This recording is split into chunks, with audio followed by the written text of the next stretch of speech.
So finally guys मौसम एकदमै खराब छ। पानी परिरहेको छ। अहिले यो बिहानीको समय हो अनि म बिहानीको समयमा चाहिँ बाबा मम्मीलाई सघाउँदैछु है त गाइस। मल सोर्ने काम जारी छ। मल सोर्दैछु। सो मलको थुप्रा चाहिँ यता रहेको छ भने त्यहाँ माथिदेखि चाहिँ टक्क सोर्दै ल्याउनु पर्ने। अनि पारो सानो छ। हेलो। अनि यता माउ चाहिँ यता छ। माउ चाहिँ त्यस पछाडि। सो यताबाट म चाहिँ सोर्दैछु। अनि सो अहिले चाहिँ यो माउ बच्चाको मल सोरिसकेको छु भने फेरि पुनः अर्को मलको थुप्रो चाहिँ यता छ है गाइस। यहाँ चाहिँ हाम्रो सो मैले सोरिसकेँ यहाँ पनि। अनि यता छ अर्को भैँसी। अनि यता गाइस सोरिसकेँ। मल मेरो अवस्था हेर्नुहोस्।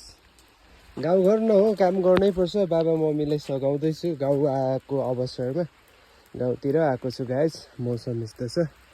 पानी परिरहेको छ। धुम्म छ। केही देखिँदैन।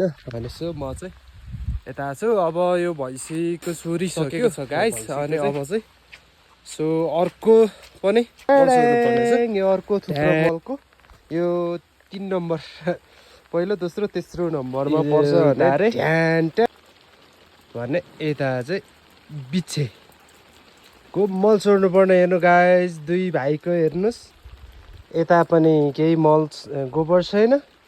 उतापट्टि नि छैन। दुई भाइको चाहिँ बिचमा चाहिँ सिमाना चाहिँ टक्लक्क दुई भाइको के भन्ने यो गोबर चाहिँ बिचमा है गाइस। उताबाट यता फर्केर यताबाट पनि उतै फर्केर दिन्छ गाइस। यी बिचमा दुई भाइको बिचमा छ। अब अहिले चाहिँ भने निकै नै पानी पर्यो गाइस। अब म पुनः सोर्नतर्फ लाग्नेछु। पानीभित्रै भए पनि सकाउने छु गाइस। यस्तै छ मेरो दिनहरू। यस्तै चलिरहेछ।